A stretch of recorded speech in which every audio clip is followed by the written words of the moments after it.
जैसा कि पुरानी परिपाटी रही है, राष्ट्रीय जनता दल के जो महाविराज हैं आदरणीय लालू प्रसाद यादव जी, स्कूटर पर कभी सांडों को धोया करते थे।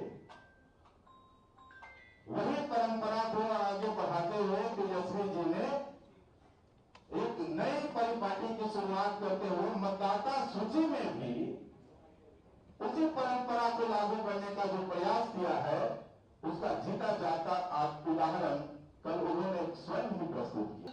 खबर बन गया, पूरे राष्ट्र में खबरें कल चली, लगभग नेशनल चैनलों पे चला और डीएम को सफाई देना पड़ रहा है।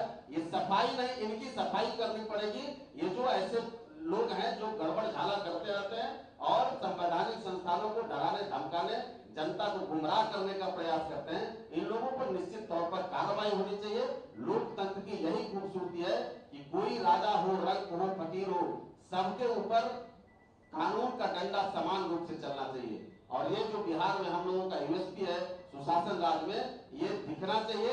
आप लोगों से भी आग्रह है, प्रशासन से भी आग्रह है कि इस पर निश्चित तौर पर कड़ी कार्रवाई करने की आवश्यकता करने की जरूरत है। मित्रों, आपने देखा होगा कि कैसे एक नॉन इशू को इशू बनाते हुए संसद के दोनों सदनों, विधानमंडल के दोनों सदनों का जिस तरह से समय बर्बाद किया गया, एसआईआर के मुद्दे को अनावश्यक टूल की तरह दिया जाता रहा, जनता के बीच भ्रम पैदा किया जाता रहा और जब जनता का समर्थन मिलते हुए नहीं दिखा तो ये फिर से एक नया ड्रामा आपके सामने दिखा।